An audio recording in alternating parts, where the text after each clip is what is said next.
முருகன் வழிபாட்டு முருகன் பக்திப் பாடல்கள் என்பது லார்ட் முருகான் தமிழ் மக்கள் மற்றும் இந்து மதத்தில் பெரும் மதிப்புக்குரிய ஒரு தெய்வமான முருகன் தேவதை பற்றி பாடப்படும் பக்திப் பாடல்களாகும். முருகன் போரின் தெய்வமாகவும் தமிழ் மக்களின் அதிபதியாகவும் அறியப்பட்டவர். இந்த பாடல்கள் முருகனைப் புகழும் அடங்கிய பக்தி மற்றும் ஆசீர்வாதங்களைப் பெறும் வகையில் பாடப்படுகின்றன.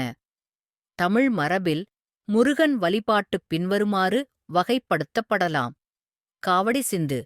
இது காவடி திருவிழா போது மிகவும் பிரபலமாக பாடப்படும் பக்திப் பாடல்கள்.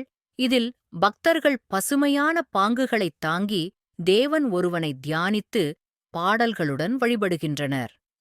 திருப்புகழ். அருணாகிரிநாதர் எழுதிய மிகவும் முக்கியமான பக்திப் பாடல்களின் தொகுப்பு.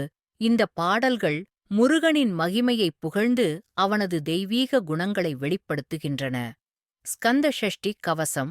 முருகனைப் புகழும் மற்றும் அவனது தெய்வீக பாதுகாப்பை நாடும் பாடல். இது பொதுவாக ஸ்கந்த ஷஷ்டி திருவிழாவை முன்னிட்டு பாடப்படுகிறது. வேல் காவடி. முருகனின் வேலின் செயலான ஆயுதம்.